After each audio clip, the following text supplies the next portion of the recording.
Estados Unidos de Norteamérica, litigio en tribunales eclesiásticos de España, litigio en el Tribunal Eclesiástico de la Sagrada Rota Romana en Roma, Italia, a nivel de apelación. Cabe resaltar el hecho de que en la historia del litigio del despacho se han procurado asuntos de personajes como Vicente Fox Quesada, Marta Sagún de Fox, Lucila Servige, Carlos Peralta, Hugo Sánchez Márquez, Antonio Leaño, entre otros. Él también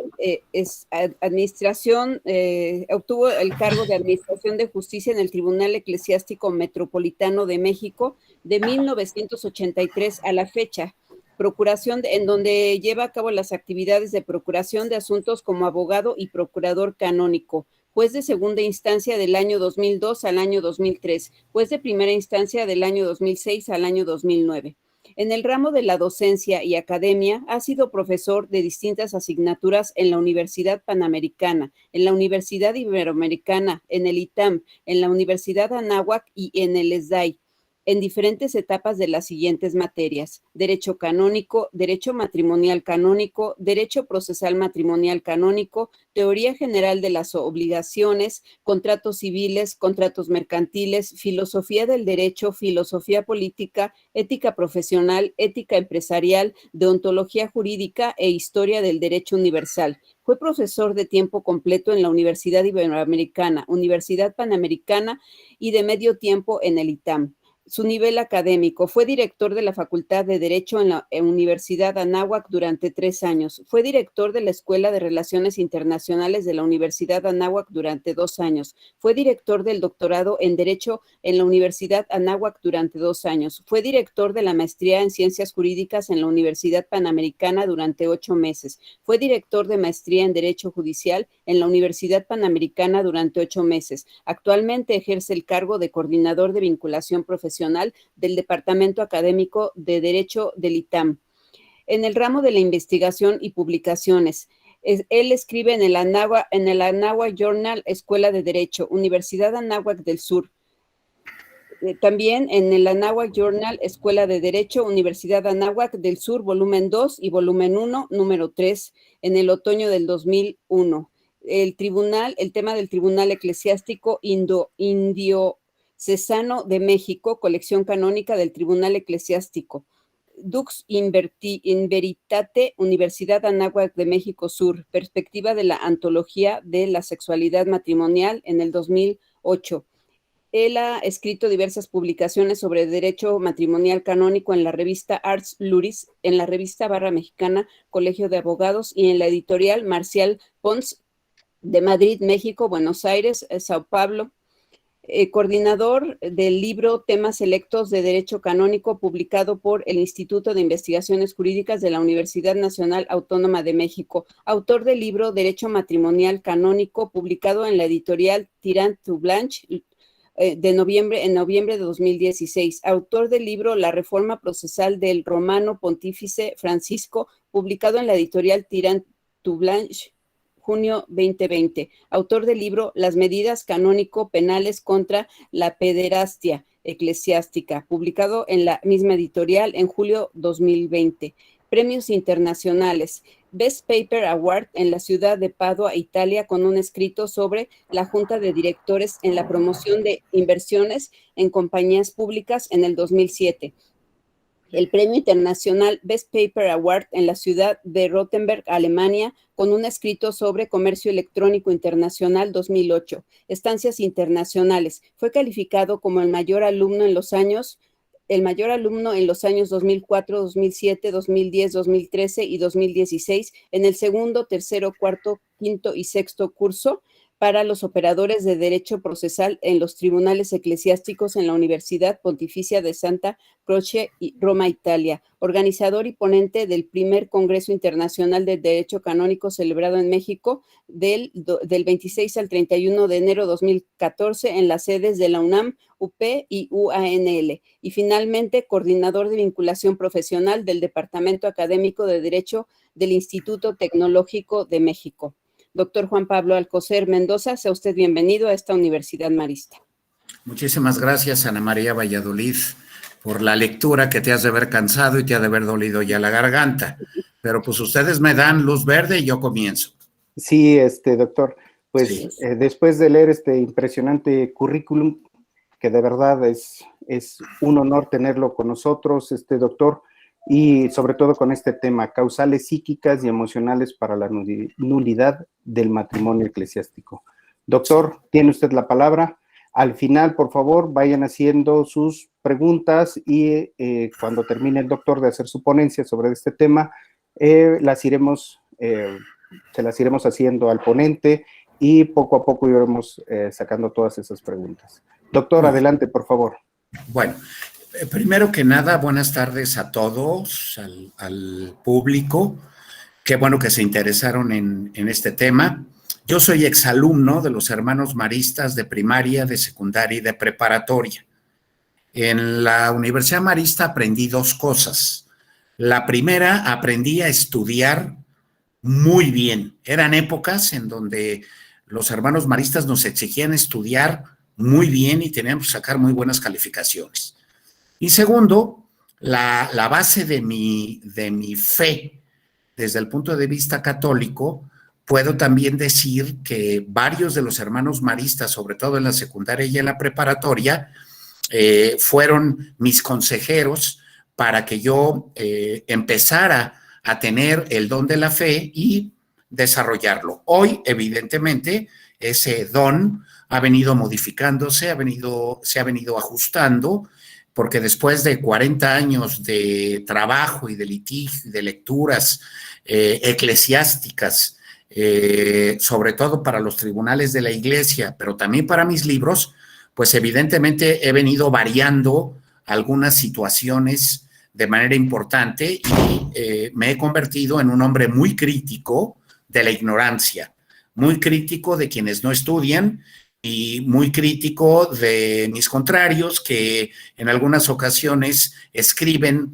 una serie de barbaridades en las demandas o en las contestaciones de las demandas. Entonces uno tiene un doble trabajo, corregir lo que escribió el contrario y luego hacer el trabajo propio.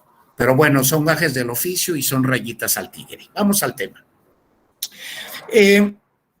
Durante muchos años he reflexionado que el edificio matrimonial canónico se encuentra en el Código de Derecho Canónico de 1983, publicado por Eloy San Juan Pablo II el 25 de enero del año que indiqué, y que contiene a partir del canon 1055 toda la regulación matrimonial.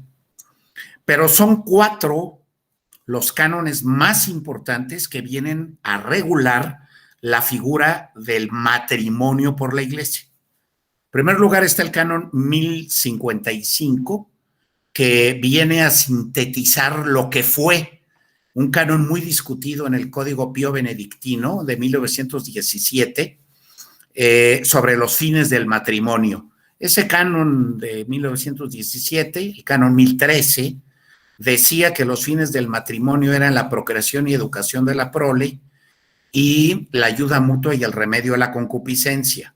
Hubo una serie de dudas, de interpretaciones y de grandes teólogos católicos que quisieron modificar o interpretar ese texto legal hasta que el Papa Pío XII en ese entonces, en los años 40, tuvo que intervenir para dar a conocer que lo que estaba en el Código de Derecho Canónico era lo que había dicho el magisterio ordinario de la Iglesia y que se quedaba como tal.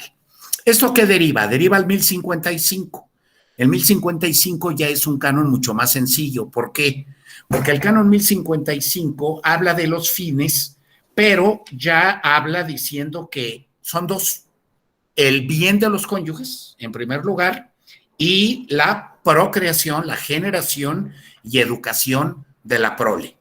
Ojo, porque después voy a hacer un comentario a Silvia con respecto al civil con relación a estos fines, pero son el bien de los cónyuges, 1, y la procreación y educación de la prole. Ese sería el primer canon que estructura el cimiento matrimonial. El segundo habla de las propiedades esenciales del matrimonio, que son 2, la unidad y la indisolubilidad. Así se nos ha venido enseñando a los católicos y nosotros podemos explicar desde el punto de vista filosófico jurídico y antropológico jurídico el problema de la unidad.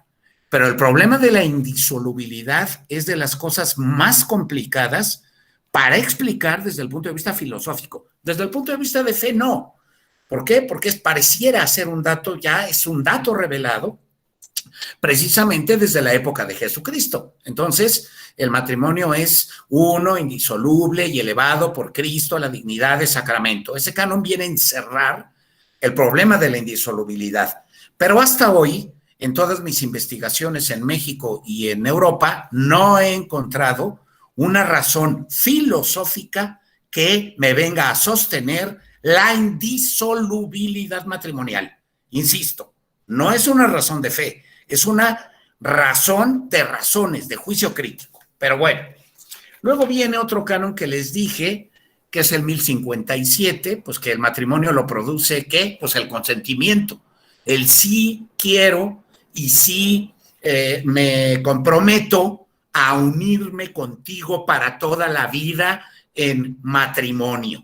Es decir, son dos personas que legítimamente manifiestan su consentimiento, que jurídicamente son hábiles, es decir, no hay ningún impedimento, obstáculo legal para contraer matrimonio, impedimento, y que ese consentimiento lo tienen que dar ellos dos, que también se puede un matrimonio por procurador, aunque es otra cosa, pero ese consentimiento nadie lo puede suplir, ninguna persona lo puede suplir, que el papá, que la mamá, que el tío, que el compadre, cero. Aquí cuando se casan, las palabras de presentes son las de los dos contrayentes. El sacerdote es el testigo principal, los que se casan son ellos, los, digamos, creadores del sacramento son el esposo y la esposa, y el sacerdote da la bendición precisamente de lo que acaban de realizar en materia sacramental los esposos. ¿Qué es el consentimiento matrimonial? Bueno, pues muy sencillo, acto de la voluntad por el cual el varón y la mujer se entregan y aceptan mutuamente en una alianza irrevocable para constituir matrimonio. Esto ha causado, esta frase, muchísima tinta en España, en la Universidad de Navarra, sobre todo en la letra o en los escritos de Hervada Giberta, Javier Hervada Giberta, en los escritos de Pedro Juan Viladric también, y nada menos y nada más en los escritos del mejor eclesiasticista que ha tenido el mundo, que es Pedro Lombardía. ¿Qué es lo que dicen? Bueno, que el varón se entrega a la mujer en toda su virilidad, y es un derecho deber entregarse a la mujer en toda su virilidad, así como la mujer tiene el derecho deber de entregarse al varón en toda su femineidad. ¿Esto qué significa?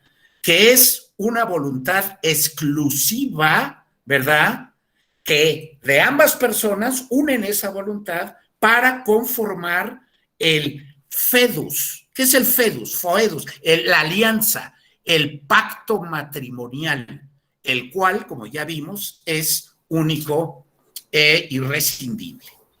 Y después del 1057, bueno, puede venir el 1058, que dice que pueden contraer matrimonio todos aquellos a quienes el derecho no se los prohíbe.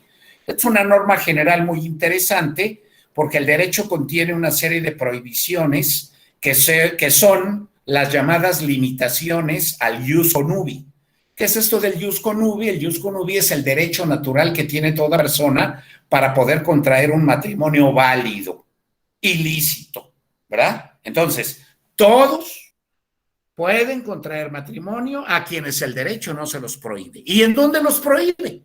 Los prohíbe precisamente en esas limitaciones al ius connubii, que son las famosas causales de nulidad de matrimonio y que vienen en un número de 21 reguladas en el Código de 1983. Ahora, estas causales, hay que aclarar, no vienen enumeradas y desglosadas, 1, 2, 3, 4, sino que vienen insertas en diferentes cánones que hablan de diferentes materias o sobre la naturaleza del propio matrimonio. Un canon que no he mencionado y que me ha tocado pelear con todas mis fuerzas en el Tribunal Metropolitano de México y en tribunales de provincia, y me ha tocado pelearlo en Estados Unidos, y me ha tocado en Europa, no, porque lo tienen muy claro, es el canon 1060. El canon 1060 dice que el matrimonio goza del favor del derecho. ¿Qué significa esto? Que en la duda se debe estar por la validez, en la duda. Entonces, cualquier cristiano que tenga dudas sobre la validez de su matrimonio tiene un derecho, que procesalmente es una acción. Y ese derecho a acción lo somete por escrito, conforme a las reglas del código, en un documento llamado libelo o demanda, para que el tribunal eclesiástico competente estudie su caso matrimonial. Esto no se trata de litigar en contra del otro, se litiga en contra del vínculo matrimonial. El verdadero demandado no es la señora fulana de tal, y yo Alcocer el actor, y la señora Mendoza es la demanda. No, no, no. El vínculo matrimonial es lo que le estamos demandando a la iglesia, que no existió. Y por eso la iglesia tiene un funcionario llamado defensor del vínculo sagrado, que es el ministerio público de la iglesia, el cual tiene la obligación jurídica y moral de defender el vínculo. Aquí, como en todo, ha habido épocas en el tribunal. Yo recuerdo en la época del padre Alberto Pacheco Escobedo, que el padre Alberto Pacheco Escobedo hacía reuniones continuas con los defensores del vínculo con un objetivo. ¿Cuál? Defiendan el vínculo, señores. Defiendan el vínculo. Hay argumentos jurídico-antropológicos para defenderlo. Claro, había que defenderlo con un nivel de racionalidad, no con un nivel de berrinche, ¿verdad? Y entonces, si la causa es clara, ¿verdad? Y las pruebas son claras, y la certeza moral me lleva a indicar que no hubo matrimonio, pues el defensor del vínculo no tiene nada que defender.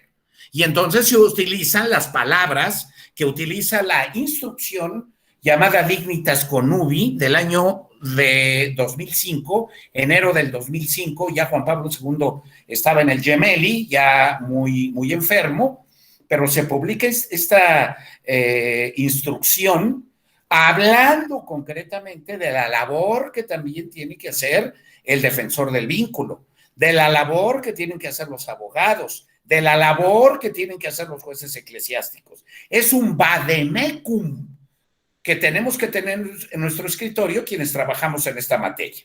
Surgió cuando en el 2015 el romano pontífice en turno, Jorge Mario Bergoglio, Papa Francisco, publicó otra instrucción en forma de motu proprio,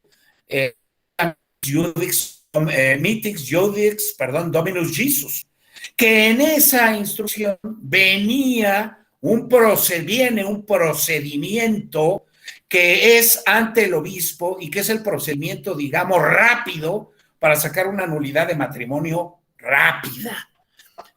Han naufragado en diferentes tribunales eclesiásticos, sobre todo en grandes, esta reforma, y ha naufragado porque es una reforma hecha por canonistas argentinos. No se ve la mano, y eso lo he escrito y lo he dicho en público y en privado, no se ve la mano de canonistas italianos. Y sobre todo, que tuve una discusión muy seria con el profesor Joaquín Llobel hace 6 años, sobre todo, no fue invitado ni Joaquín Llobel ni los grandes canonistas de la Santa Croce a la elaboración y redacción precisamente de este documento pontificio. Y durante todo el curso insistí, durante todo el curso me regañaron y no me importó, porque yo no iba a viajar 10,000 kilómetros de distancia para que un profesor de derecho canónico que era mi amigo o es mi amigo, me diera una serie de regaños de lo que estaba haciendo el Papa. Yo lo que le estaba diciendo es, qué lástima que no estuviste tú en la redacción. ¿Por qué? Porque surgió la duda de si la instrucción anterior de Juan Pablo II, la Dignitas Connubii, estaba abrogada o no. Pues evidentemente está abrogada en los artículos relativos a lo que dice que abroga. pero no está abrogada en los artículos relativos de la demanda, de la presentación de pruebas, del desahogo de pruebas, de los alegatos, de cómo se dicta la sentencia, de cómo interviene el defensor del vínculo. Eso no está abrogado, sino eso está vigente. Pero hay opiniones doctrinales, una de ellas de un muy, muy querido amigo del padre Ramos, que dice que esta instrucción está completamente abrogada. Yo le dije que no. Está abrogado nada más en los puntos específicos, porque la nueva no habla de los abogados, la nueva no habla de la demanda, la nueva no habla de la presentación de las pruebas y desahogo de las mismas. Bueno, comentario canon 1060. En alguna ocasión, con algún funcionario del Tribunal Eclesiástico, me hizo una crítica de que yo defendía a clientes que querían la nulidad.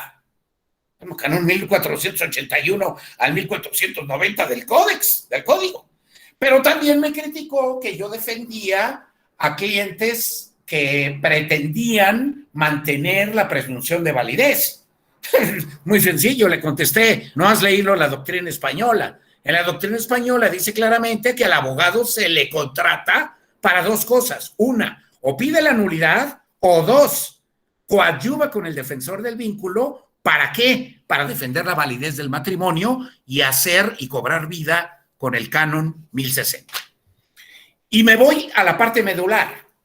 La parte medular, que la estuvimos planeando Ana María Valladolid y yo, fue básicamente la pregunta de si podemos o procede la declaración de nulidad de un matrimonio por causas de naturaleza psíquica o por causas de naturaleza emocional grave, o por causas psicológicas, o por causas psiquiátricas, o por causas psicosexuales. Bueno, aquí hay que hacer varias distinciones. La respuesta es sí. Sí, pero tiene sus bemoles. Primero, debemos de encontrar en el razonamiento de la persona que nos está solicitando el servicio de la nulidad de matrimonio una serie de psiquismos en los hechos que están narrando en su demanda. ¿Por qué? Porque si en su demanda narra que todo fue color de rosa y en su demanda narra que hubo, como dicen los italianos, mucho amore, simple y sencillamente estamos perdiendo el tiempo en un tribunal eclesiástico, la gente está tirando su dinero, yo estoy perdiendo mi tiempo y los jueces eclesiásticos que nos atienden también están perdiendo su tiempo. Entonces, ¿qué es lo que hay que narrar? Lo que hay que narrar es la parte medular, precisamente, de los siguientes episodios. Y eso lo hace muy bien, ojo, el Tribunal de Monterrey. Muy bien lo hace, porque pide libelos de 7 cuartillas, cuando otros tribunales no se detienen en pedir libelos de 20, de 30, de 40 cuartillas. A mí me ha tocado hacer libelos de más de 40 cuartillas, pero aquí 7 cuartillas. ¿Cuál es la parte medular? Bueno, anamnesis familiar e individual de la parte actora. ¿Qué es eso? Antecedentes escolares, familiares, sociales, educacionales, etcétera, deportivos, etcétera. Todos los antecedentes que pudieron haber marcado a una persona desde el punto de vista emocional en un primer momento del escrito. Segundo momento del escrito. Todos esos mismos antecedentes que se sepan con verdad de parte de ella o de parte de él, depende quién demande a quién. En este sentido, hay cosas que no se vale inventar, y hay cosas que no se vale decir porque en el derecho canónico matrimonial y procesal matrimonial canónico, uno de los vicios que puede tener el documento es decir puras mentiras. Y ha habido casos, yo recuerdo casos desde hace 40 años para acá, de abogados y de sacerdotes abogados que han inventado hechos, de abogados y de sacerdotes abogados que también han presentado documentos apócrifos. Esto lo dice mi experiencia y lo tengo guardado en un USB y lo tengo guardado también por escrito en mi archivo del despacho.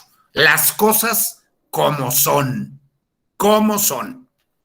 Entonces, de ella sabremos menos que de nosotros. Y entonces, ¿qué hacemos si no podemos contestar una pregunta sobre ella? La ignoro. La ignoro. Este punto se ignora o este punto no lo conocí. Y entonces sucederá que la parte, digamos, cobiográfica de ambos será mucho más nutrida, la del actor, que de la parte conventa. Pero esto no tiene problema, porque luego la parte conventa, cuando se le cita a declarar, tiene varios derechos.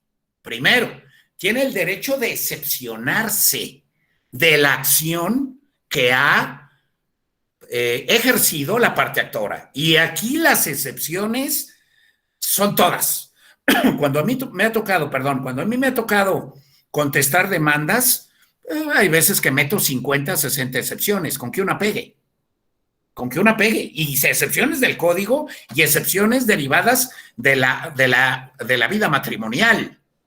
Segundo, la parte demandada puede escribir su propio libelo, darlo oralmente, escoger un abogado autorizado por el tribunal. Yo soy autorizado ad casum, a los casos concretos. Y hay abogados autorizados en la lista y el elenco de abogados que tiene el tribunal. A mí me autorizan ad casum, al caso concreto. Ahorita tengo aproximadamente 18 asuntos ingresados en el tribunal ad casum y se litigan ad casum, o sea, al caso concreto. Bueno, entonces se juntan las dos versiones y viene un momento histórico geográfico en donde él y ella se conocen. Bueno, se tratan, se miran, se ven, porque eso de que se conoce, pues aquí la frase del Aquinate es muy importante. No se puede amar aquello que no se conoce en su pleno valor y contenido. Y para amar a una persona en su pleno valor y contenido, pues ustedes saben que se requieren años de convivencia para poder conocer. Pero bueno, la fase dice etapa de conocimiento.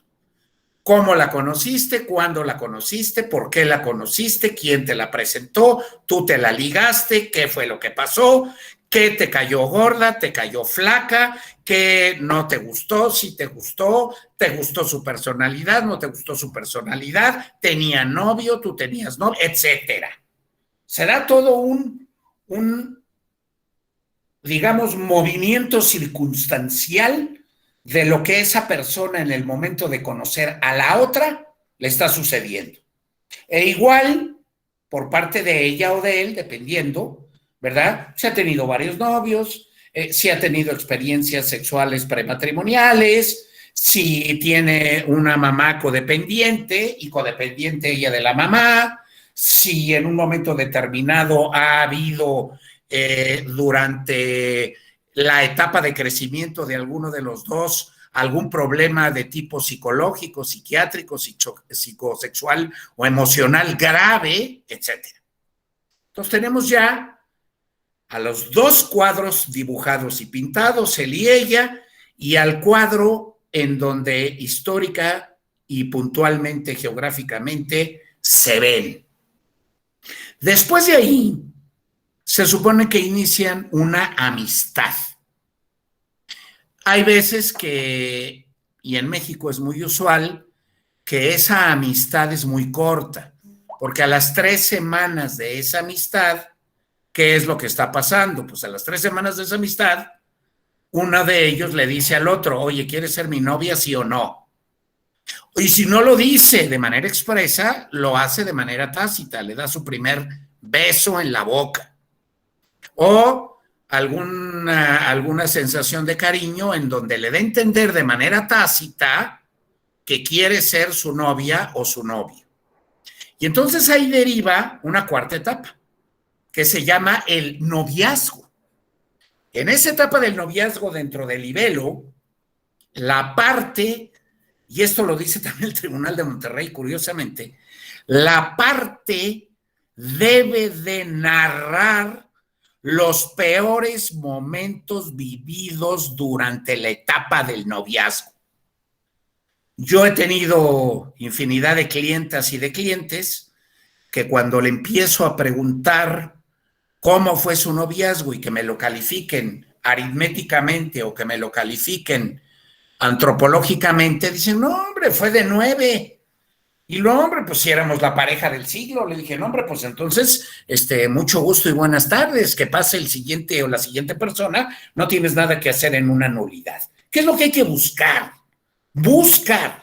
Hay que buscar los hechos que dieron origen a todas las incomodidades, que dieron origen a los malos entendidos, a las desavenencias, a los pleitos y a cosas mucho más graves, porque desde ahí se pueden ir descubriendo situaciones de tipo psicológico o psiquiátrico, por ejemplo, una personalidad megalómana, por ejemplo, una personalidad narcisista, por ejemplo, una personalidad depresiva, que ya desde el noviazgo empieza a manifestarse de manera alguna. ¿Qué es lo que dice la doctrina canónica moderna? No es la enfermedad lo que viene a ayudarnos, es el efecto que produce la megalomanía para no dejar unirse en matrimonio. El megalómano se comporta de tal manera, o el sociópata o el psicópata, de tal manera que no fundan el pacto conyugal en el momento de emitir las palabras de presente. ¿Qué fundan? Una fiesta. Como yo les digo, la fiesta. Todo el mundo está pensando en que si ya está caliente la cena, o todo el mundo está pensando, y hasta ellos pueden estar pensando, si la Sonora Santanera llegó completa en el avión, o todo el mundo está concentrado en otros problemas, pero no en el significado real y verdadero del signo nupcial.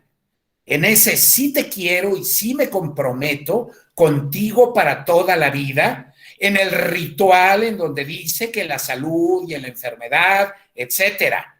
Esas son las verdaderas palabras de consentimiento, en donde los cónyuges tienen que estar concentrados en ese momento y otorgar el consentimiento matrimonial frente a la iglesia, palabra de presente, frente al sacerdote, que es quien recibe el consentimiento matrimonial, y frente a los testigos de calidad o de no calidad, que pueden ser los parientes, los amigos y todas las personas a las cuales se les invita a la boda.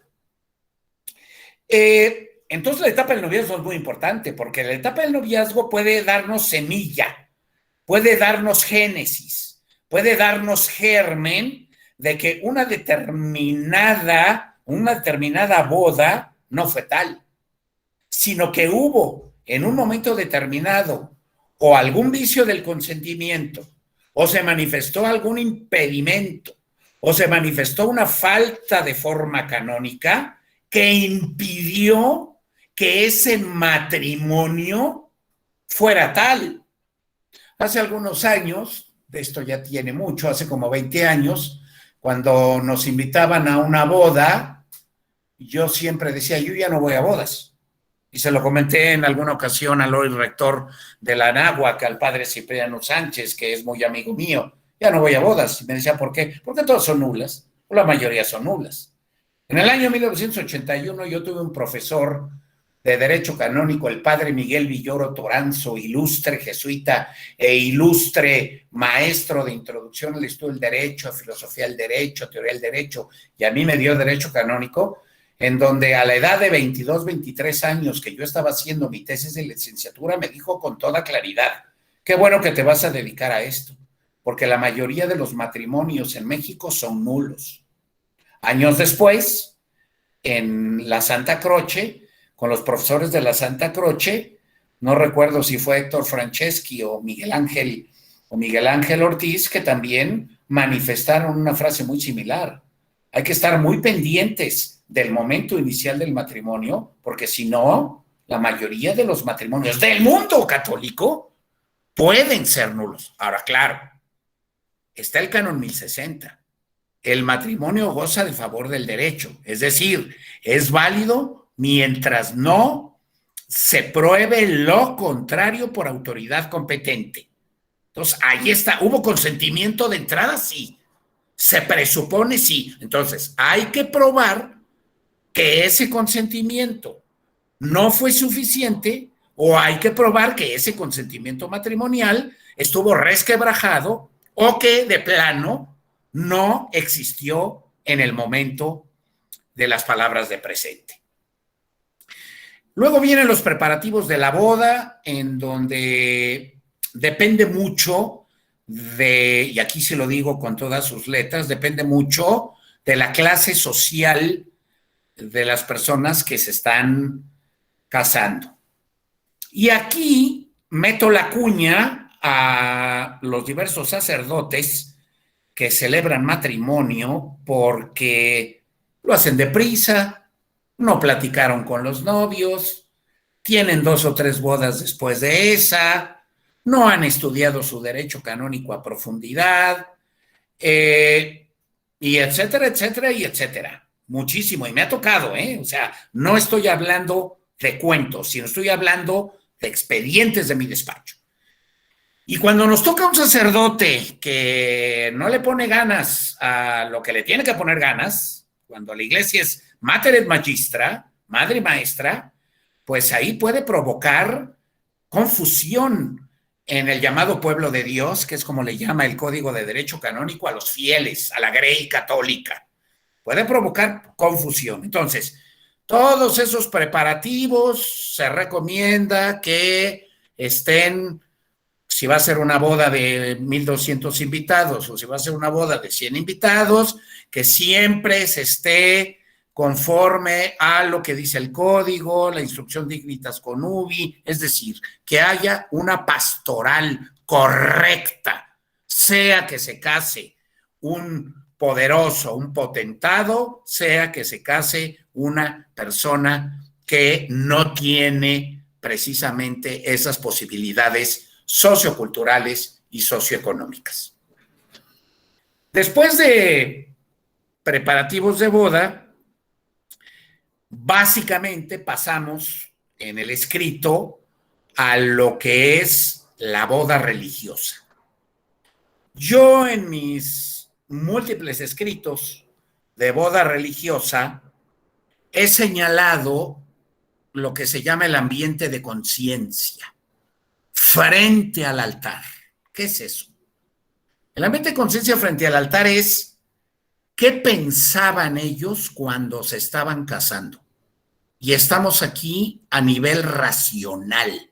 ¿Qué pensaban? ¿Qué sentían ellos cuando se estaban casando? Estamos a nivel sentimental. ¿Y cuál fue la actitud con la cual llegaron al templo a casarse, a manifestar su consentimiento? Me voy al primer punto. ¿Qué pensaba? No, hombre, es que yo estaba pensando en la novia anterior. No, hombre, estaba yo pensando en la despedida de soltero de hace 2 noches que estuvo padrísima y todavía traigo la resaca. No, hombre, estaba yo pensando en que mi papá y mi mamá siempre me dijeron que esta muchacha no me convenía porque era una trepadora. No, hombre, estaba yo pensando en que este muchacho no me convenía porque su dinero se lo gastaba en el table dance. Es que estaba pensando en otras cosas y no en el signo nupcial. De ahí la importancia de que el sacerdote sepa orientar a los futuros contrayentes en el contenido, significado e interpretación de lo que se llama signo nupcial, las palabras de presente. Ahorita voy a eso, porque es muy delicado. ¿Qué sentían? Nervios, ansiedad, contento, me dio risa, me desmayé, casos de la jurisprudencia, se desmayó ella, se desmayó él, lloró toda la boda, ¿verdad? Lloró, nadie podía consolarla, manifestó en el momento de entrar al templo a su señor padre, ella que no quería casarse con él. Nos vamos directamente a una simulación en el canon 1101 infine en adelante, que no quería casarse, pero como que ya estaba todo preparado y entonces la posibilidad de decir no prácticamente pues era nula. ¿Qué sentía? ¿Qué sentía en el momento de dar las palabras de presente?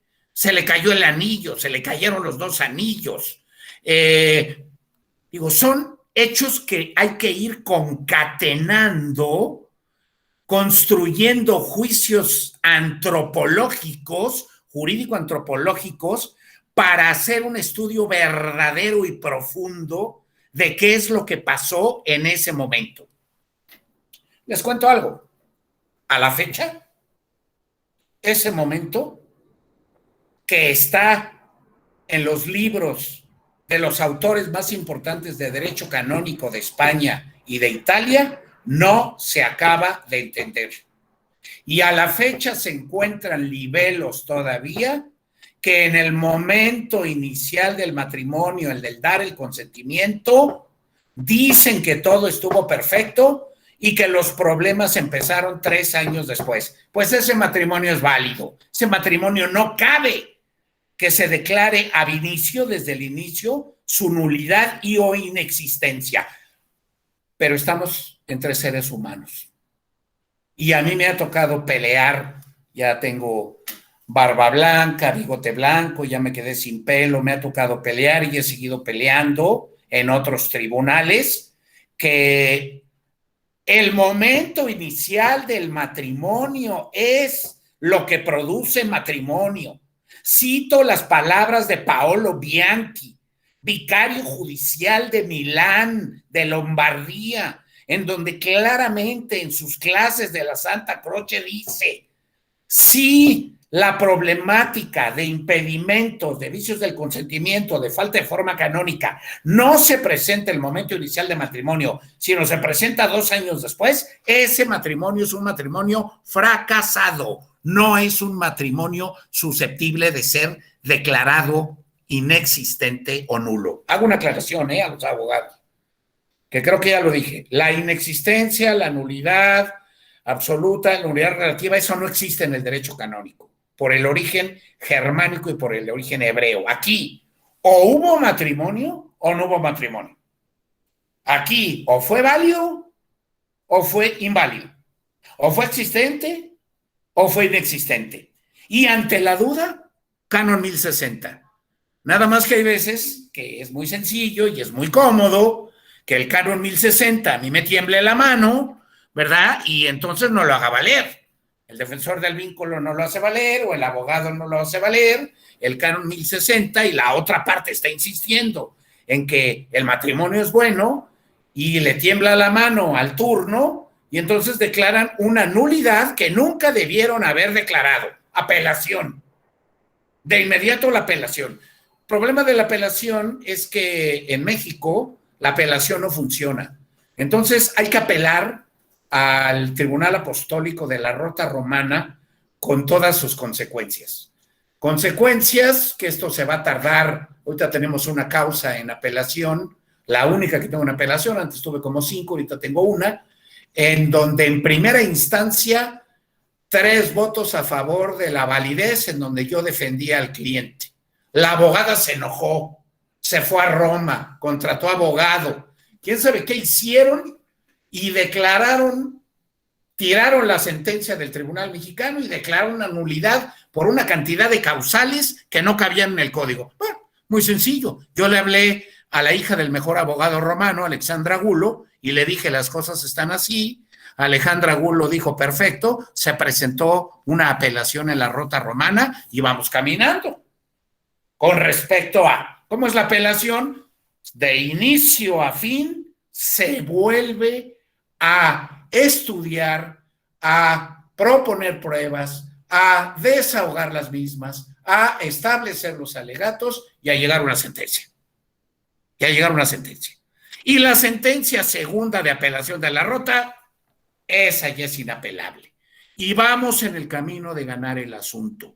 ¿Por qué vamos en el camino de ganar el asunto? Porque hay que felicitar al Tribunal Mexicano que su chamba la hizo bien. Muy bien. Y porque en los alegatos les dije varias veces, este matrimonio es bueno. Y porque no encontraron los 3 jueces mexicanos una causal de nulidad matrimonial para declarar un matrimonio nulo. Lo que sí encontraron, quién sabe de dónde, los 3 auditores rotales o jueces de la Rota Romana, pero volvimos a atacar el punto en que ese asunto tenía que ser apelado. Es una lástima que en México el Tribunal Matrimonial de Apelación no funciona, dicho por los vicarios judiciales, dicho por los obispos. Es una lástima que no se sepa llevar apelaciones en el Tribunal de México y es una lástima que no se sepan expresar agravios en el Tribunal de México, que son de gran ayuda para los abogados autorizados italianos por el pontífice en turno. Es una lástima no saber hacer un agravio, porque en el agravio se ve al abogado. Es decir, se violó el canon tal o no se valoró el canon tal por estas razones. Y ahí hay que dar razones, motivaciones, razones, no nada más decir apelo. Ah, bueno, apela, muy bien. ¿Dónde están los agravios? ¿No hay agravios? Confirmas la instancia anterior, la primera instancia. En cambio, da razones, haces razonamientos, presentas nuevas pruebas, presentas nuevos testigos, etcétera. Entonces das elementos jurídico-canónicos para que la apelación cobre vida. A lo largo de mi vida profesional de 40 años, he presentado más de 100 apelaciones en el Tribunal de México. He ganado 2. Y he presentado más de 50 querellas de nulidad. Es otro recurso. He ganado 1. ¿Por qué? Porque el Tribunal de Apelación no funciona. Así de sencillo. Y así hay que decirlo. Y así hay que escribirlo. Ojalá funcionara. Porque entonces la gente no tendría que acudir a Roma con los gastos de los abogados romanos y del viaje y lo que cobra Roma, ¿verdad? Para poder sacar su asunto. Les pongo un ejemplo muy sencillo. Una apelación en Roma, el abogado cobra 10,000 euros. El ponente que va a hacer la sentencia cobra 3,000, son 2,000 para él y 1,000 para la Rota. Y el perito cobra entre 1,500 y 2,000 euros. Súmale, más el viaje, más el avión, más la alimentación, más el hotel, más el regreso. Un asunto en Roma de apelación te está saliendo en 250,000 pesos. Me han tocado. Un asunto de apelación en México, si la apelación funcionara, simple y sencillamente, prácticamente te costaría poquísimo. Lo que cobra el tribunal, 16,000 pesos. No pasa nada. Y además en partes, en 4 partes, en abonos, ¿verdad? Sin molestias de viajes y de abogados italianos y de idiomas y de etcétera. Así están las cosas, ¿eh? Quien les diga lo contrario, los está engañando. Los está engañando. Así están las cosas. Bueno, en el momento de la boda, entonces estamos en el ambiente de conciencia, qué pensabas, qué sentías y cuál era tu actitud. ¿Por qué la actitud es importante? La actitud es importante porque me han tocado bodas de narcos, en donde llegan prácticamente vestidos del Señor de los Cielos, la novia vestida de la futura esposa del Señor de los Cielos, y llegan pues mostrando un trofeo. Vean aquí a la señora o señorita que traigo.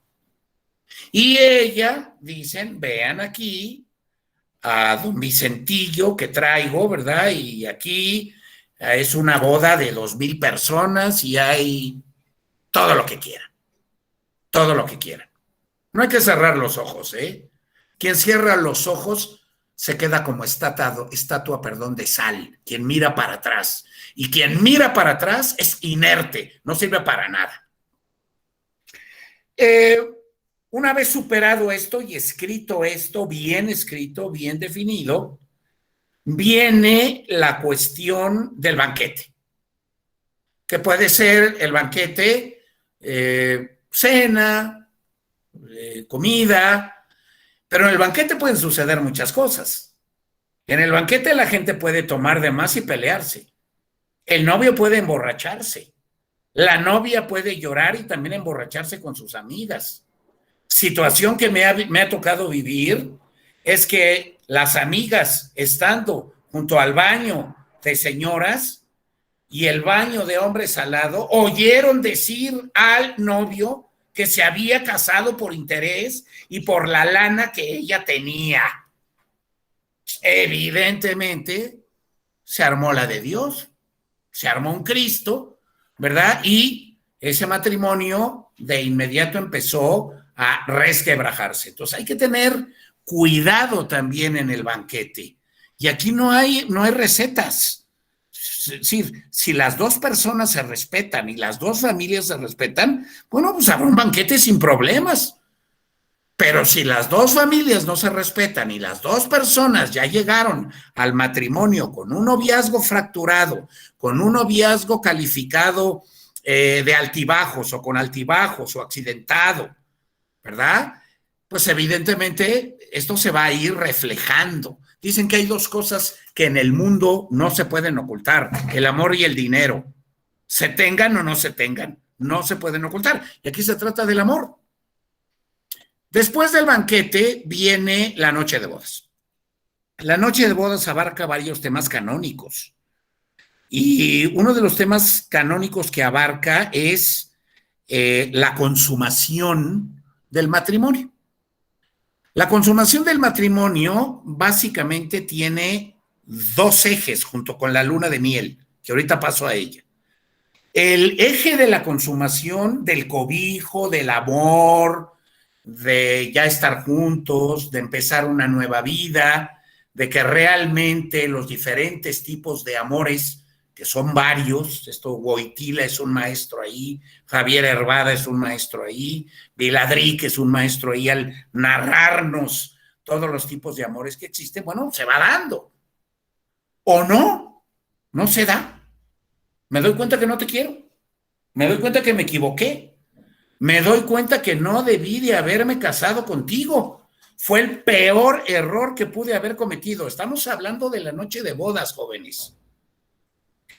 Y también juega el eje sexual. El eje sexual, que es un eje que conforme a la doctrina de la Iglesia, debe ser unitivo. Y aquí hay toda una explicación muy larga que yo ya traté de descifrar y que ya escribí, que ya está en Tirando Blanche, mi cuarto libro, de cómo debe ser unitivo la relación sexual. Porque la gente dice, no, es que no me complació, no estuve satisfecha. No. En materia canónica, el sexo no es para satisfacer al otro. El sexo es para dos cosas: procreación y educación de la prole, y segundo, para el bien de los cónyuges. Y en el bien de los cónyuges viene la característica de ser unitivo. Unitivo. No satisfactorio. Quien pone satisfactorio, pues que lo ponga. Si le toca un buen juez, un buen defensor del vínculo, va para afuera. Si no le toca un buen juez, un buen defensor del vínculo, ni cuenta se da.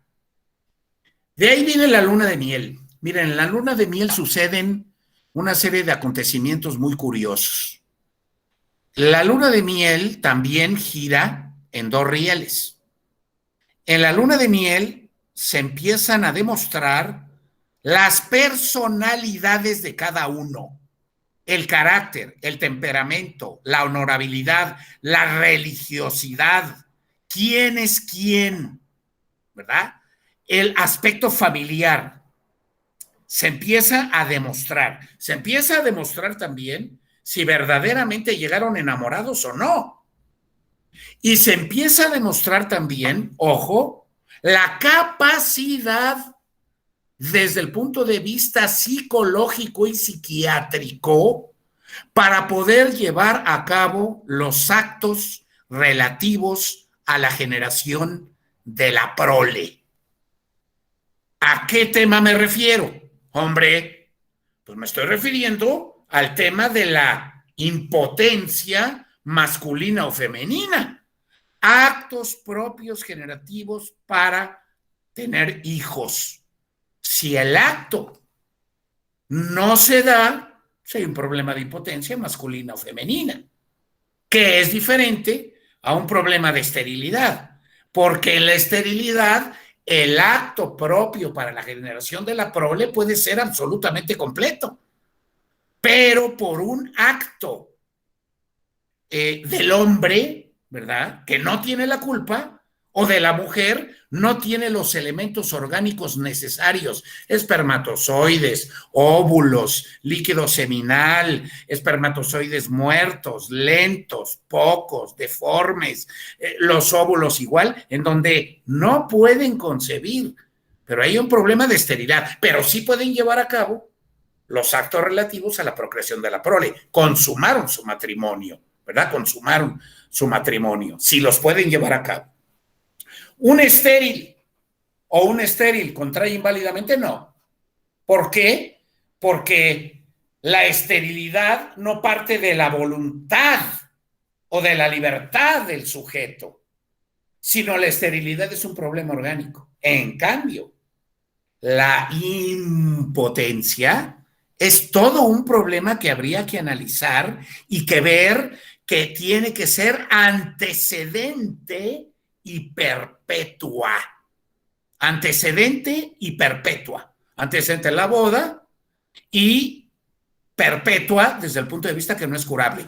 El 95%, yo platico con psiquiatras y el 95% de las impotencias masculinas y o femeninas son curables porque son de origen psíquico, a menos que sean de origen orgánico y que a menos que entonces haya problemas porque uno de los dos no tiene los órganos sexuales convenientes para su correcto funcionamiento para poder engendrar a los hijos.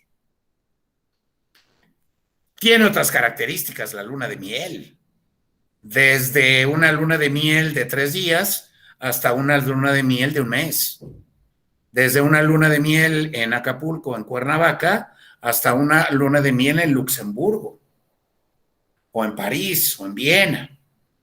Y entonces, la luna de miel es un proceso de adaptación matrimonial para ver cómo se inicia esa alianza que hicieron frente al sacerdote en la iglesia.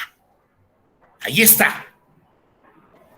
Hay lunas de mieles estupendas, pero las nulidades de matrimonio, la luna de miel suele fallar. Yo he llevado asuntos de matrimonio de 45 minutos de casados, porque en la alberca de la luna de miel se dieron tal golpiza que hubo que intervenir hasta con la autoridad y ese matrimonio fue absolutamente nulo. 45 minutos de casados, ¿eh? He llevado nulidades de matrimonio de 45 años de casados con los mejores jueces. En ese entonces estaba Joaquín Escalante, el padre Soto, el padre Roqueñí, estaba también el padre, varias luminarias como jueces y como defensor del vínculo. Y yo pedí tribunal colegiado en las 2 instancias. Y a los 2 mejores defensores del vínculo que en ese momento tenía el tribunal, Francisco Daniel Sánchez Domínguez, era uno, y el otro el padre Ramos. Y con él pedí y con él ganamos el asunto.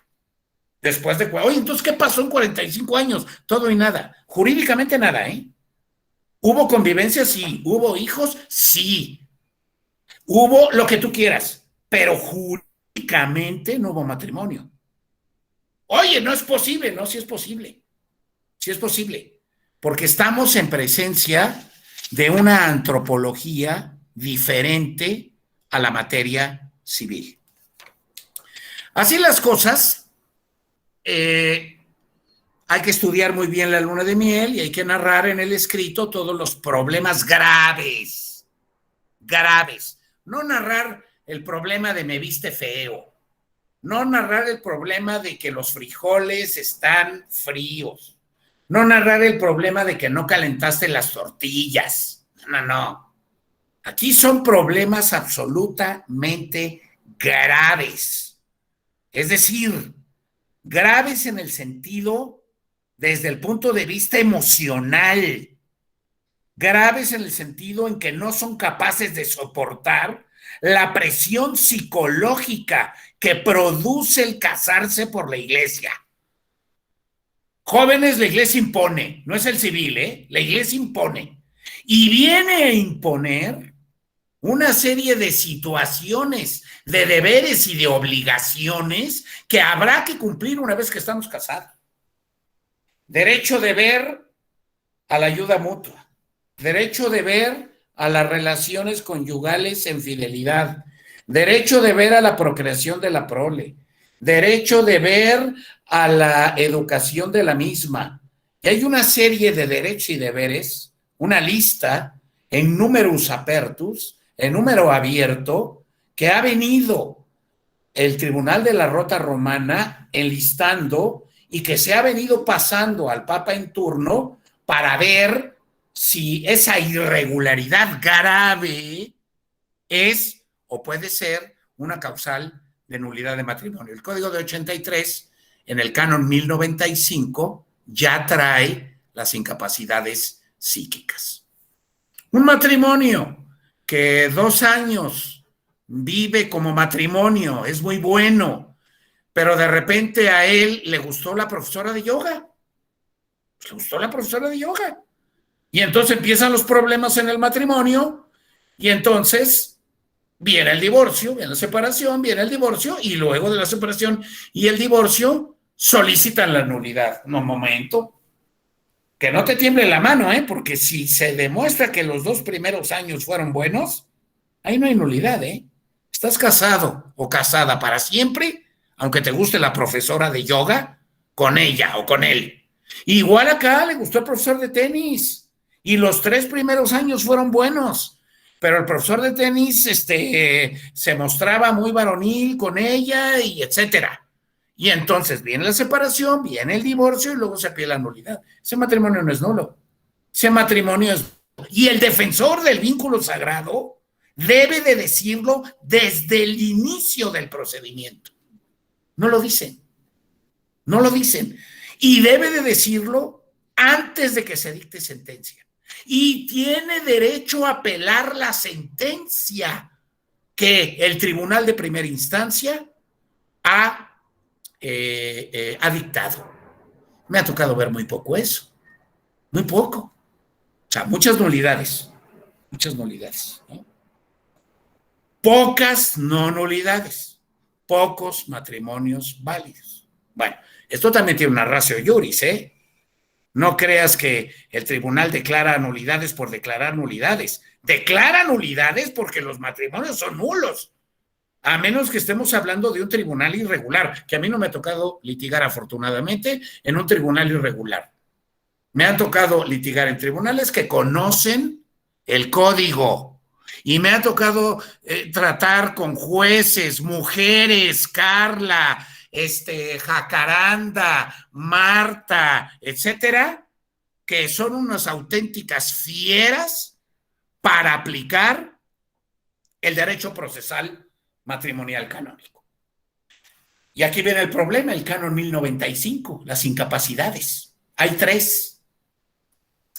Falta de uso de razón, grave defecto de discreción de juicio acerca de los derechos y deberes esenciales del matrimonio, incapacidad para asumir las obligaciones esenciales del matrimonio por causas de naturaleza psíquica.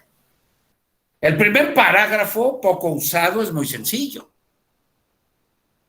Menores de edad los que se casan, sino que yo me caso borracho. Ella se casa drogada, ¿verdad? Drogada, borracha. Y así emitimos nuestro consentimiento matrimonial. Uno bien borracho y otra bien drogada, o viceversa. Entonces, la falta de uso de la libertad interna en el canon 1095 y en el 1101 son clarísimos para poder pelear así un asunto siempre y cuando tengamos las pruebas. Esa es sencillita.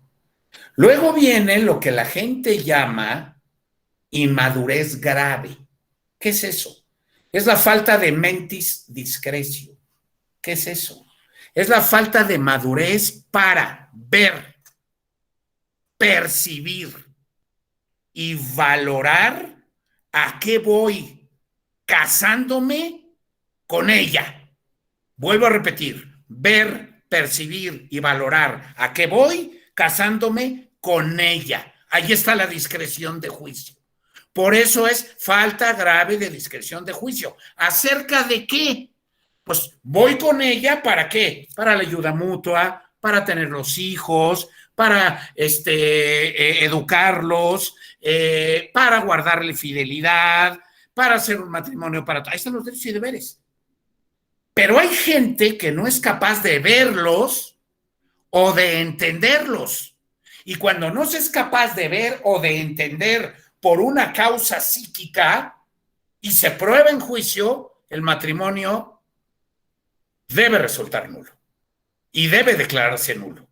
Siempre y cuando la prueba, ojo, y lo decía el padre Soto, de ilustre memoria, la prueba tiene que ser contundente. Si la prueba no es contundente, no se puede declarar el matrimonio nulo. Se tiene que estar al canon 1060. El padre Guerrero, famoso por el Nicán Mopogua de San Juan Diego. Nicán Mopogua, aquí se dice, aquí se narra en náhuatl. Padre Guerrero era durísimo también. En el momento de decir, aquí no hay causal de nulidad de matrimonio, el asunto no debió de haberse recibido, pero sígase el procedimiento. ¿Para qué? Para que se vea que no hay causal. Y cuando él era defensor del vínculo, era durísimo en sus defensas. Eran hojas y hojas y hojas de defensor de escrito del defensor del vínculo defendiendo al matrimonio. Había otro juez también que únicamente llevaba 6 causas al año. Padre Martín, no recuerdo ahorita el apellido, 6 causas, pero las 6 sentencias eran para publicarlas en la revista Ius Canonicum italiana porque eran unas obras de arte, declarando o no declarando una nulidad, Es decir, luminarias siempre ha habido. Hay que saber tratarlas, hay que tener sensibilidad, hay que saber hacer los escritos, ¿verdad?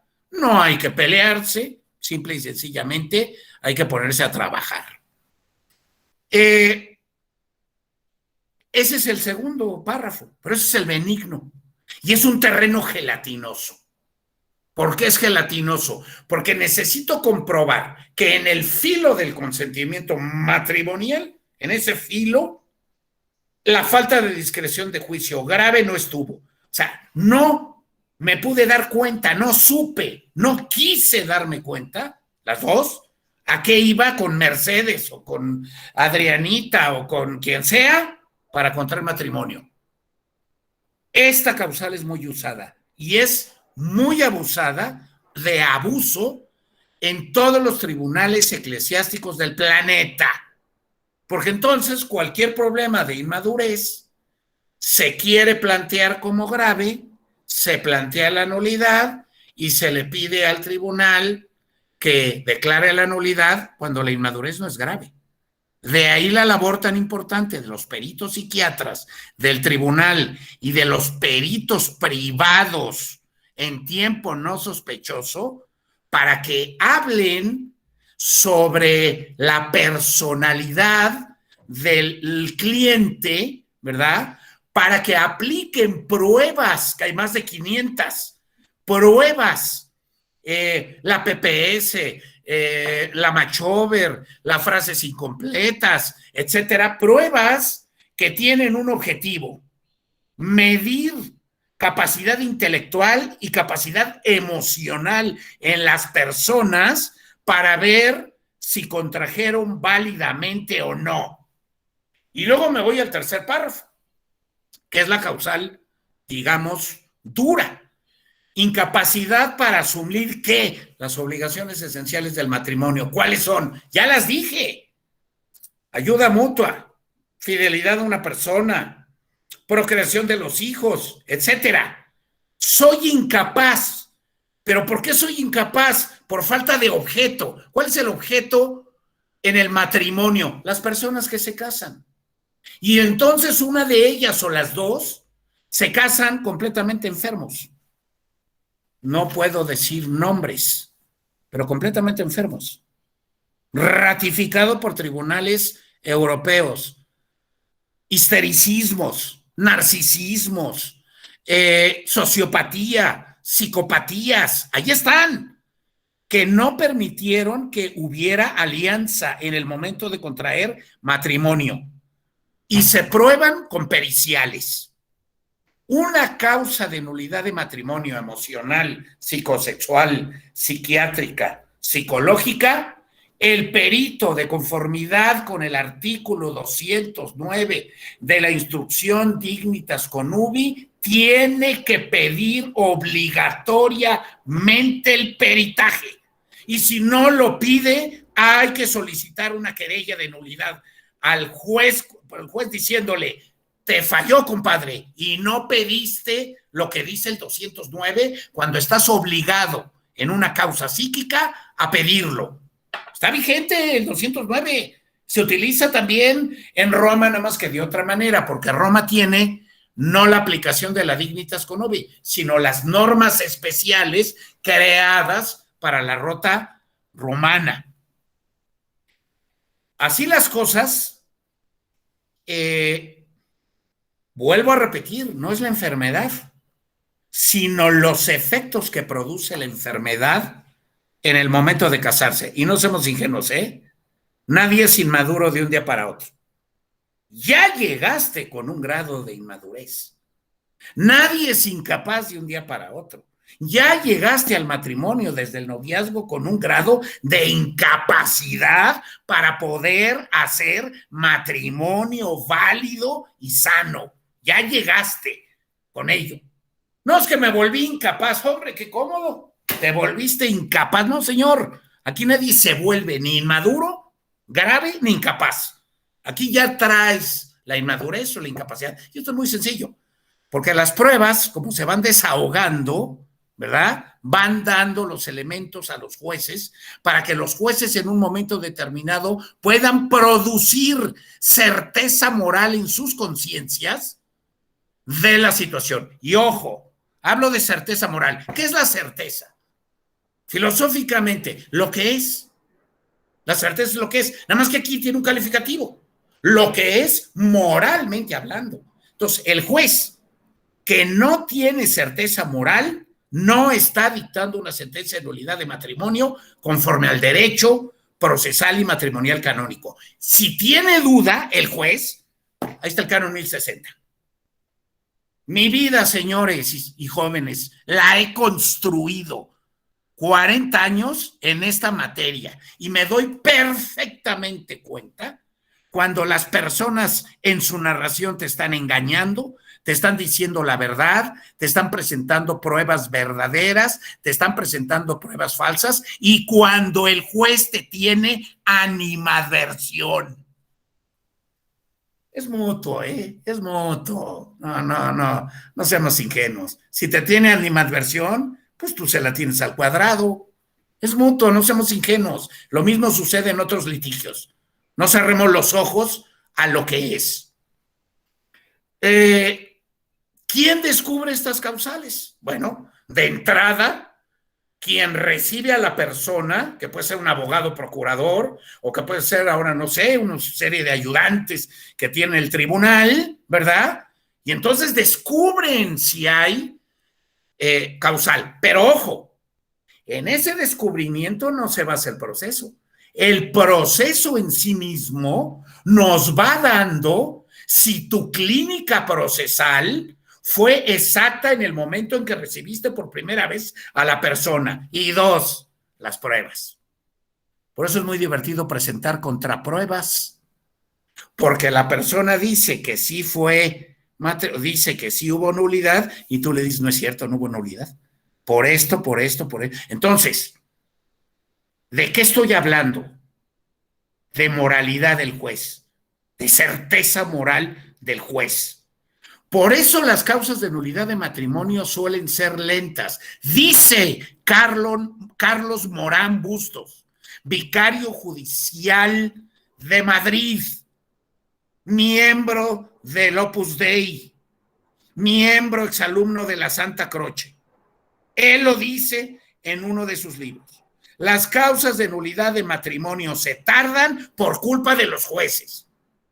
¿Por qué? Porque no, si el juez no te está pidiendo y tú no le estás promoviendo continuamente, la causa se muere, ¿eh?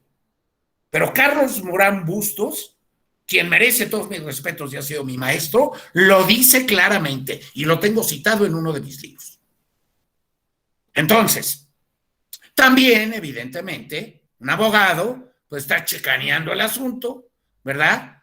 Y bueno, qué flojera, litigar contra un chicanero. ¡Qué flojera! ¿Por qué? Le tienes que componer sus chicanas y luego tú tienes que hacer su trabajo. ¡Qué flojera! Y qué flojera contratar a un chicanero. El estudio de estas incapacidades que viene en el canon, ya dije, 1095, yo recomendaría que se hiciera con un espíritu, primero de apertura. Alguien habló de ahí de la filosofía. Alguien. Pues con la antropología filosófica, hay que ser filósofo tomista, ¿eh? Aquí sí, y hay que entrarle a la filosofía duro y a la antropología filosófica duro para poder entender el texto del canon. Duro. Si mi doctorado es en filosofía, yo no soy doctor en derecho, soy doctor en filosofía, además de ser abogado. Porque la filosofía viene a darte, sobre todo la filosofía aristotélico-tomista, viene a darte el quiz de la redacción del canon. Cuando yo no había estudiado filosofía y solo era abogado canónico, el canon lo interpretaba de una manera, pero cuando me doctoré, el canon lo interpreté de otras maneras.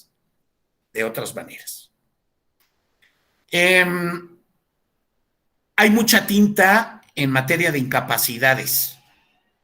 Hay bibliografía en materia de incapacidades. Y yo siempre, como en Roma, les reclamo, les digo, les pregunto, me contestan, no me contestan. Yo también les reclamo aquí. ¿Dónde está la bibliografía de la Universidad Pontificia de México al servicio de la Grey Católica para que se puedan estudiar las investigaciones que hacen los señores presbíteros doctores de la Pontificia de México? ¿Dónde están? Pues en una librería de atrás de donde está la Pontificia, doctor Alcocer. ¡Qué bruto! Ponga su GPS. Ah, pues sí. Sí, nada más que cuando tú entras a la librería es una librería de pueblo, ¿verdad? Y allí están las investigaciones. ¿Dónde están las verdaderas investigaciones sobre estas causales? En Italia, en España, en Francia, en Alemania. Ahí están las verdaderas investigaciones y sobre todo en Italia. ¿Por qué? Porque en Italia están los tribunales eclesiásticos de la Iglesia Universal, la Rota Romana y el Tribunal de la Asignatura Apostólica. Y ahí están los mejores maestros del derecho canónico. En España están en la Universidad de Comillas. En Italia está en la Universidad de la Santa Croce. ¿Verdad? Y entonces, cuando alguien tenga un problema de estos, ojo, hay que ir con un especialista, laico o cura. ¿Para qué? Para que te guíe en la antropología filosófica del código, en la sustantividad de su materia y sobre todo, los alumnos lo que quieren es el procesal canónico. En una ocasión dando clase de el libelo, se paró un muchacho y me dijo, yo quiero que usted me conteste cómo se presenta un testigo cualificado en el tribunal eclesiástico y cómo se desahoga. Ah, magnífico. Así y asado. Y los cánones son tales y te pones a estudiar esto y ahí viene. ¿Por qué? Porque el muchacho lo que quiere es resolver asuntos como en todas las materias jurídicas y que no nos quedemos únicamente, pues, a nivel teórico. Ahora, esto se va superando. Esto se va superando si vas trabajando con el tiempo, si vas estudiando con el tiempo. Yo no tuve maestros de derecho canónico de joven. Yo tuve maestros de derecho canónico hasta que me fui a Europa. En el año de la primera vez nos fuimos con Alberto Pacheco en el año de 2001 y 2004. Fue la primera vez que escuché a los sabios. Porque antes yo me ponía a leer. Ahora, la bibliografía, ellos sí la proporcionan. Y ellos sí te la dan. ¿Por qué en México no? Yo tengo muchas teorías, que no es el momento ni el lugar de expresarlas. Me dio mucho gusto, son las 7:29, 7:30. Para la próxima me invitan a hablar sobre pederastia eclesiástica. Tengo otro libro, Pederastia eclesiástica y religiosa. Tengo otro libro que ha levantado muy buen revuelo y todo lo he hecho ahora desde la sociedad civil. Si lo haces desde la sociedad eclesiástica, la guardan en el cajón. Si lo haces desde la sociedad civil, hay eventos como el que estamos en un momento determinado nosotros compartiendo, y desde la sociedad civil, la crítica, el detalle, las preguntas y el debate son mucho más interesantes que desde la sociedad eclesiástica. Que Dios los bendiga, me da mucho gusto. Pero no haberlo aburrido. Muchas gracias. No, doctor, Carla, no. ves muy bien con tu corte. Muchas gracias. Doctor, pues esta ha de haber una infinidad de preguntas, seguramente. Yo le diría que escogiéramos pues las más importantes, ¿no? Porque después de hablar hora y media, bueno, pues las más importantes, pero como usted me diga, doctor. Sí, doctor, muchas gracias. Ya tenemos por ahí preparadas las preguntas. Nuestra, la licenciada Yadira ya está lista. Yadi, por favor, si nos ayudas con la primera pregunta. Claro que sí. La primera pregunta es de la doctora Ana María Valladolid y pregunta: ¿cuál es la opinión jurídico-antropológica de Roma? Bueno, tiene varias. Depende de los autores. Si vamos con los nombres que acabo de mencionar, Tomás de Agar, Jovel, Franceschi, Ortiz, ahí hay una opinión jurídica antropológica de la interpretación del matrimonio canónico por escrito, que se vende los libros, ellos y en las librerías romanas. La gregoriana puede tener una interpretación jurídico-antropológica distinta en detalles y en ajustes que la Santa Croce, ¿no? La lateranense, igual.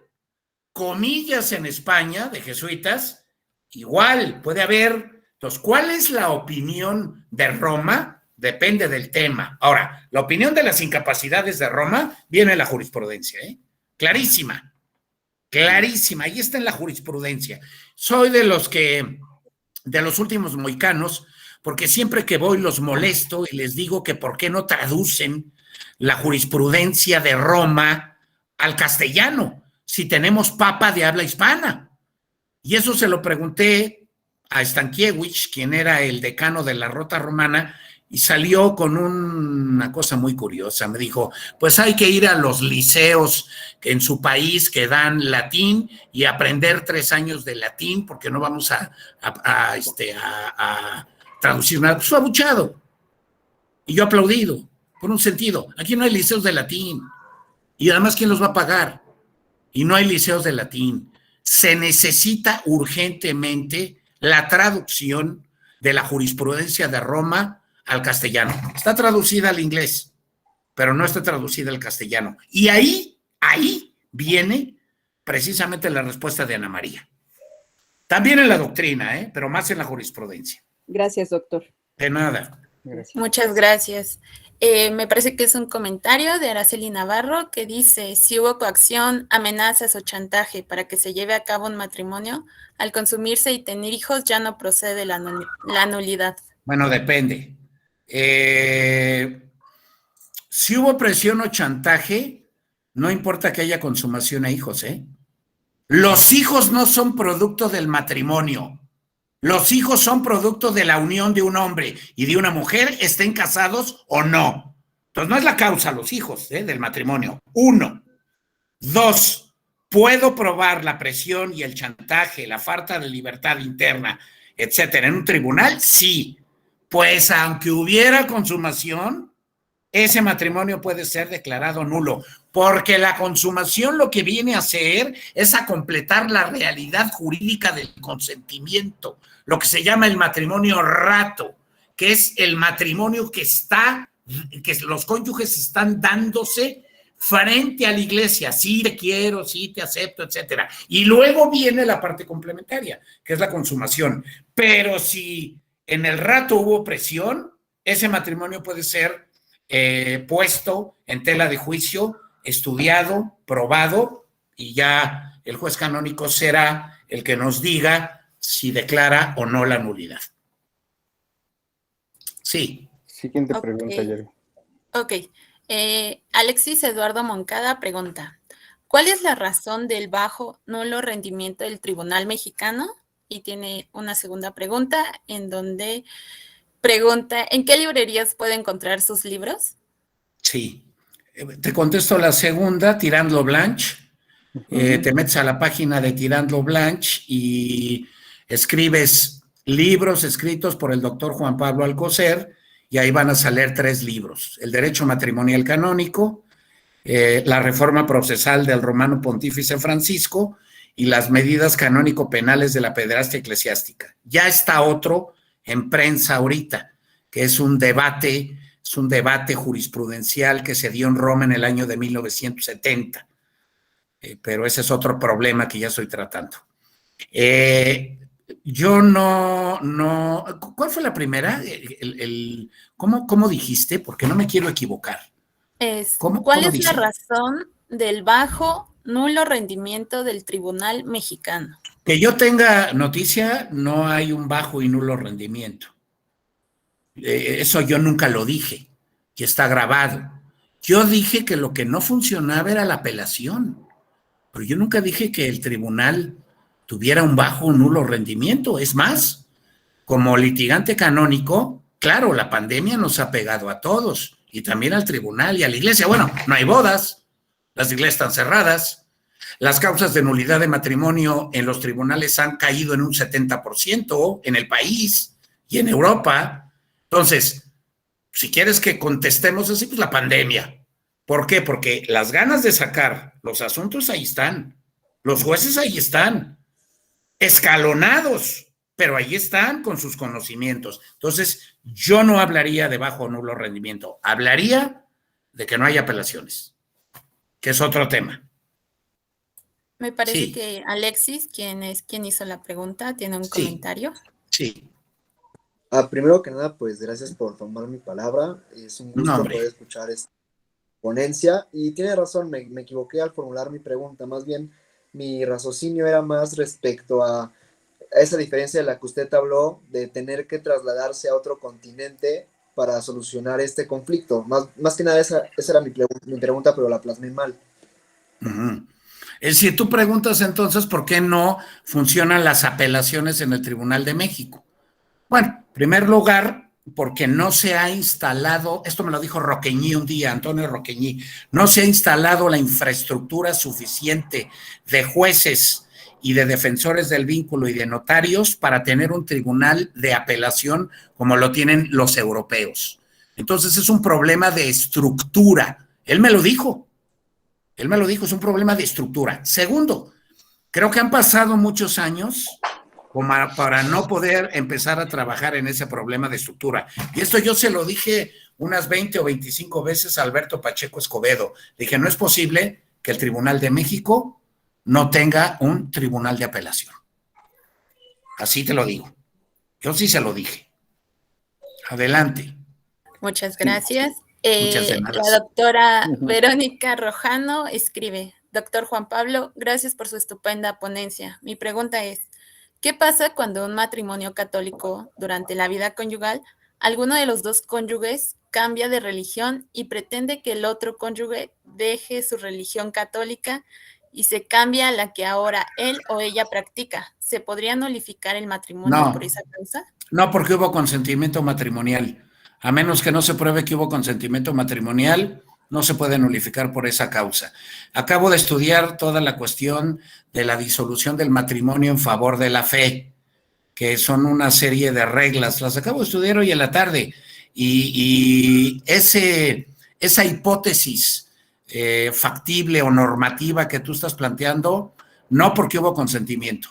No, pues que me cansé, hubo consentimiento y vivimos 5 años, y a los 5 años me quiero hacer luterano, y hubo consentimiento y a los 7 años me quiero ser evangelista. Pues mucho ánimo, pero hubo consentimiento matrimonial. Si no alegas alguna de las causales 21 que están en el código, lo que se nos está mencionando es un problema de hecho, o un problema de filosofía, o un problema de creencias, pero no es un problema jurídico antropológico de la esencia misma del edificio matrimonial. Adelante. Lea Romero pregunta: ¿qué características debe de tener la ceremonia matrimonial en sí para que sea válida la boda? Y otra es: ¿qué sucede en los casos que hubo el matrimonio y posteriormente se cambia uno de los contrayentes de género? Ah, caray. El primero te puedo decir que es la presencia de los dos cónyuges para manifestar su consentimiento matrimonial frente al altar. La presencia del sacerdote o del diácono, que también puede casar, que haya arras y anillos, para que sea válido y lícito. Y luego la segunda pregunta fue ¿de qué? ¿De que alguien se cambia de equipo, del América al Pumas, o cómo fue? A ver, cuéntame. Algo así. A ver si algo así.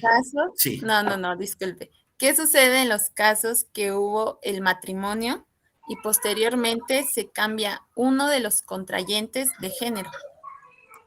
Yo vuelvo a insistir en que hay consentimiento matrimonial y que hay que ver las fechas en las cuales el contrayente X se cambió de género, pero al haber consentimiento matrimonial se aplica el canon 1060.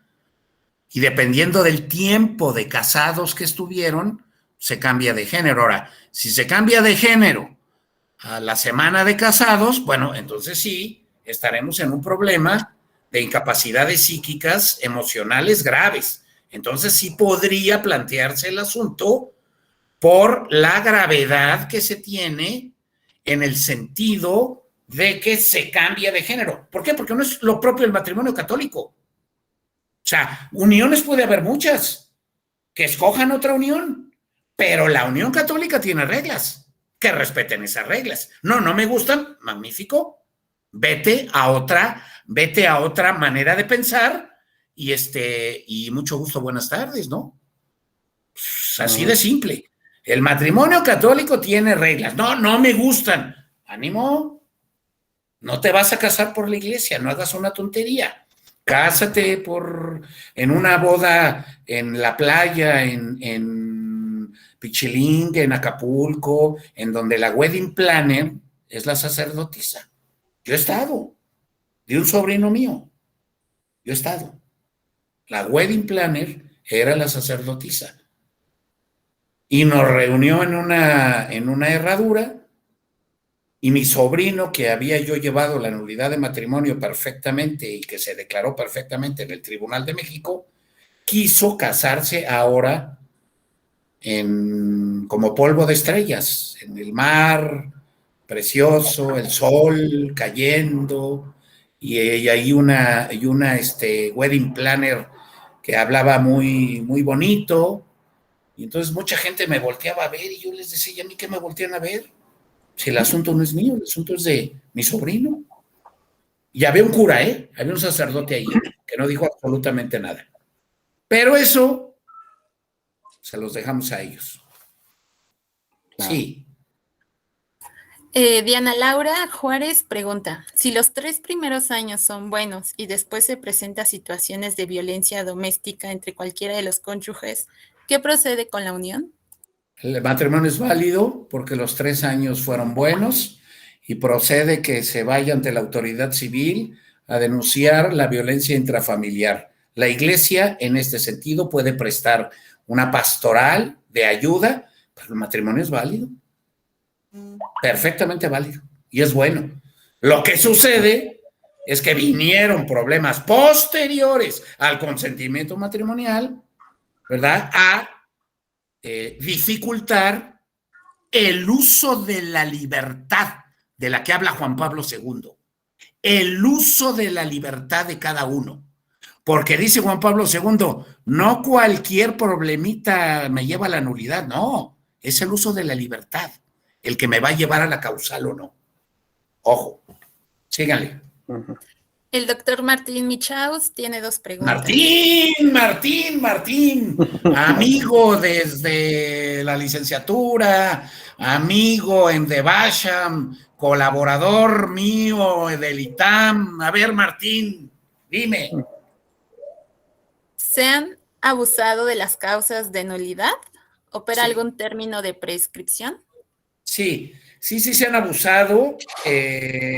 No es lo usual, no es lo común, pero sí se han abusado en todos los tribunales del mundo católico. Y depende, el inicio del asunto, cuando lo puedes abandonar, no hay prescripción. O sea, hay 6 meses en donde caduca la instancia, pero no caduca la acción, Martín. A los 6 meses de no actuar, caduca la instancia, pero no la acción. ¿Correcto? Pero no hay prescripción. Okay. De acuerdo. Me parece que la siguiente pregunta de María Alondra tiene algo que ver con lo que acaba de comentar. ¿Existe tiempo límite para que proceda la nulidad del matrimonio? Es decir, si la problemática se presenta y pasa cierto número de años y se solicita nulidad, ¿aún procede? Depende de cómo se vivieron ese número de años, insisto. Si ese número de años se hace un estudio jurídico antropológico y da como resultado que son buenos o que los problemas que se presentaron se podían arreglar con el buen uso de la libertad, hay matrimonio. En cambio, si desde el inicio del mismo, ojo, desde el inicio del mismo hubo problemas graves, entonces la causa sí puede presentarse para su estudio al tribunal competente. Ahí está el punto clave, que luego no se entiende. Ahí está el punto clave que no se entiende. El punto para ganar un asunto de la nulidad es el momento inicial del matrimonio, con todo lo que trae el noviazgo y los preparativos de la boda y con todo lo que trae los primeros momentos de la convivencia conyugal. Gracias. De nada. La doctora Guadalupe Ramírez pregunta, una pareja que se casa por la Iglesia Católica, 3 años después se divorcian civilmente y una de las partes se vuelve a casar por la Iglesia Anglicana, ¿se puede divorciar? Ya pasaron 20 años. No, el matrimonio anglicano, que es muy cercano al católico, es nulo. Hay que llevar la nulidad de matrimonio católica para poderse casar por la anglicana. Ya me tocó un caso así. Hay que llevar la nulidad de matrimonio canónica porque hubo consentimiento matrimonial ante la Iglesia Católica y después que haga lo que quiera. ¿Así? Sígale. María Irma Castañeda pregunta, ¿los matrimonios celebrados fuera de las iglesias son válidos? No, eso es la falta de forma canónica. Curiosamente, son, y esto es un dato muy interesante, son aquellos matrimonios de las estrellas de cine, de los futbolistas importantes, de los políticos, de los empresarios, de los superpoderosos, en donde en lugar de irse a casar en Acapulco a la catedral de la arquidiócesis de Acapulco, hay que hacer la fiesta en el Princess o Fairmont o como se llame ahora, y entonces hay que llamar un cura y hay que poner ahí un altar que no está bendecido para eso, y el cura pues recibió. A mí me tocó una boda en Guadalajara, en Zapopan, de 1,200 personas, en donde ella era mi cliente, estaba casada, no había acabado la nulidad y se casó por la iglesia con él. El cura le dieron 50,000 pesitos, los invitados éramos 1,200 y solo 4 personas nos dimos cuenta de la nulidad. Yo, porque era el abogado, un compañero mío que sabía de esto, ella, que sabía que estaba casada, y el cura, que recibió la lana y que se hizo el tío Lolo. No hubo palabras de presente, por supuesto, entonces no hubo consentimiento matrimonial. Entonces, ¿a qué fui? A 2 fiestas, a la fiesta religiosa y a la fiesta donde sirvieron de cenar y de beber, pues muy sabroso. A eso fui. Por supuesto. La doctora Silvia Meyer pregunta, ¿cuál es la postura de la Iglesia Católica respecto de la perspectiva de género? No creo que te dé una respuesta por 2 razones. No es el tema y no domino la perspectiva de género. No quisiera poner en palabras de la Iglesia Católica cosas que he leído muy poquito, cosas que no sé, porque sería completamente deshonesto de mi parte. Lo siento mucho, no puedo responder. De acuerdo. Aquí en el chat son todas las preguntas que hay. Bueno. Doctor, muy bien. Sí. Doctor, ya dejamos en el chat también, el cual se lo vamos a hacer llegar. Algunas, sí. Lo felicitan por su ponencia, desde luego. Muchas gracias. Y pues bueno, lo saludan algunos conocidos de usted. Los vamos a dejar en el chat y se lo vamos a hacer llegar para que usted pues ya en su momento pueda comunicarse con ellos y agradecer el gesto. ¿Cómo no? Doctor, precisamente en atención, pues bueno, al tiempo que hemos tenido en esta discusión tan interesante, en esta ponencia de usted tan magistral y sobre todo, doctor, tan apasionada. Creo yo que ese es uno de los calificativos que yo podría dar, tan apasionada. Yo creo que es un tema que usted ha vivido, ha estructurado durante todos estos años de litigio y que creo yo que de verdad debe de interesar mucho, sobre todo a nuestros alumnos, pues para que vean cómo se apasiona uno cuando está en el foro, con los temas que a uno le gustan, le apasionan, los quiere, los trabaja y como dice usted, ve la realidad de las cosas, ve lo que realmente sale dentro de los expedientes, dentro de los asuntos y que nos hacen a nosotros como litigantes entrar a esa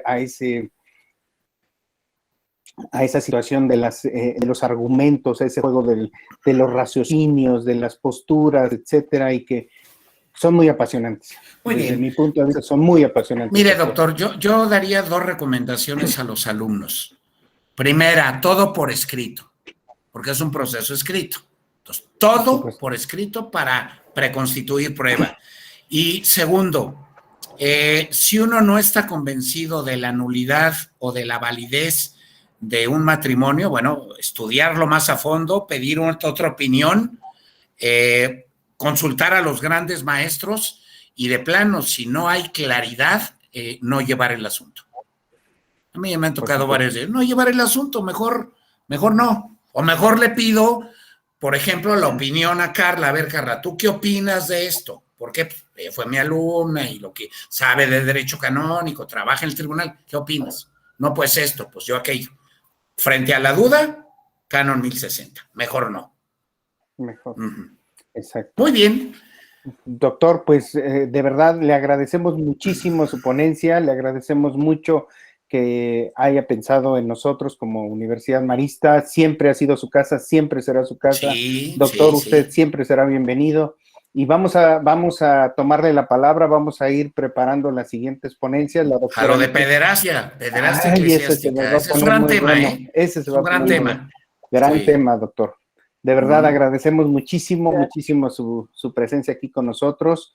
Le doy las gracias, obviamente, de parte de la rectora, de parte de la doctora Meyer, la doctora Anita, que también está aquí con nosotros. De verdad, le agradecemos mucho su valioso tiempo y pues muchas gracias. Pues hasta la próxima y a cuidarse del COVID. Los quiero mucho a todos. Doctora Saludos. Anita, no quiere cuidarse. Gracias. Gracias, doctor, y gracias al maestro Michaus también por la recomendación. Sí, gracias, Martín. Si por ahí andas, gracias. Muy amable. Sí. Hasta luego. Hasta luego todos. Gracias por su permiso, conexión. gracias. Muy amables. Hasta luego. Abrazo. Bye. Gracias. Hasta luego. Felicidades. Gracias. Bueno, Hasta hasta luego. luego, maestra. Hasta luego. Hasta luego. Hasta luego. Hasta luego. Gracias, maestra, licenciada, maestra Irma.